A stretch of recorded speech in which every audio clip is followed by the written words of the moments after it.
السلام علیکم ورحمۃ اللہ وبرکاتہ۔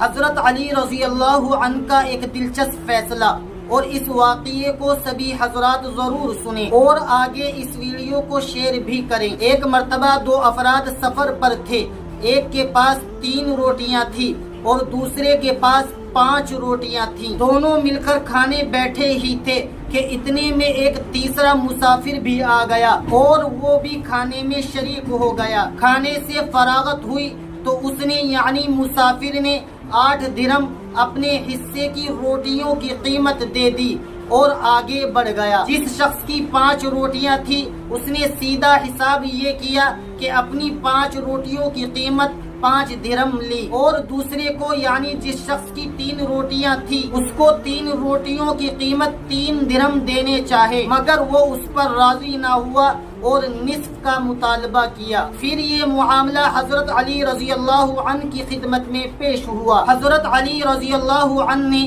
دوسرے کو یعنی جس شخص کی 3 روٹیاں تھیں اس کو نصیحت فرمائی کہ تمہارا رفیق جو فیصلہ کر رہا ہے اس کو قبول کر لو، اس میں تمہارا نفع ہے، لیکن اس نے کہا حق کے ساتھ جو فیصلہ ہو وہ مجھے منظور ہوگا۔ پھر حضرت علی رضی اللہ عنہ نے فیصلہ فرمایا حق تو یہ ہے کہ تم کو صرف 1 درہم ملنا چاہیے اور تمہارے ساتھی کو 7 درہم ملنے چاہیے۔ اس عجیب فیصلے سے وہ متحیر ہو گیا یعنی حیران ہو گیا۔ حضرت علی رضی اللہ عنہ نے فرمایا کہ تم 3 آدمی تھے، تمہاری 3 روٹیاں تھی اور تمہارے رفیق کی 5 روٹیاں تھیں، تم دونوں نے برابر کھائی اور ایک تیسرے کو بھی یعنی مسافر کو بھی برابر کا حصہ دیا۔ تمہاری 3 روٹیوں کے حصے 3 جگہ کیے جائیں یعنی 3 جگہ ڈیوائیڈ کیے جائیں تو 3 روٹی کے 9 ٹکڑے ہوتے ہیں، اور تمہارے رفیق کی 5 روٹیوں کے حصے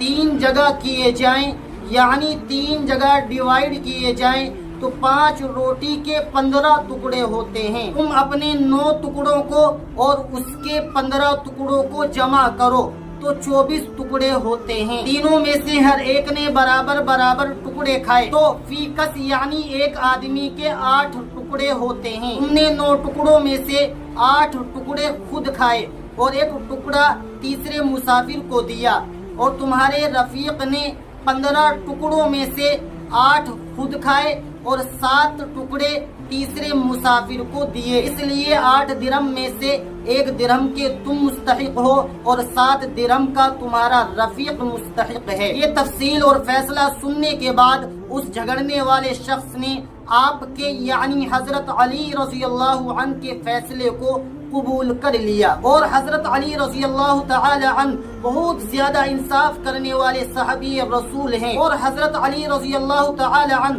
دور صحابہ میں 4تھے خلیفہ بھی تھے۔ حضرت علی رضی اللہ عنہ کی خدمت میں مسلمان ہی نہیں بلکہ یہودی بھی اپنے مقدمات حضرت علی رضی اللہ تعالی عنہ کی خدمت میں لایا کرتے تھے، اور پھر وہ یہودی حضرت علی رضی اللہ تعالی عنہ کے فیصلے کو مانا کرتے تھے، اس کو قبول کیا کرتے تھے۔ لیکن آج اگر ہمارے درمیان میں کوئی اپنا فیصلہ لے کر آتا ہے، مقدمہ لے کر آتا ہے، ہونا تو یہ چاہیے کہ ہم انصاف کے ساتھ میں فیصلہ کریں، لیکن ہم انصاف کے ساتھ فیصلہ نہیں کرتے ہیں۔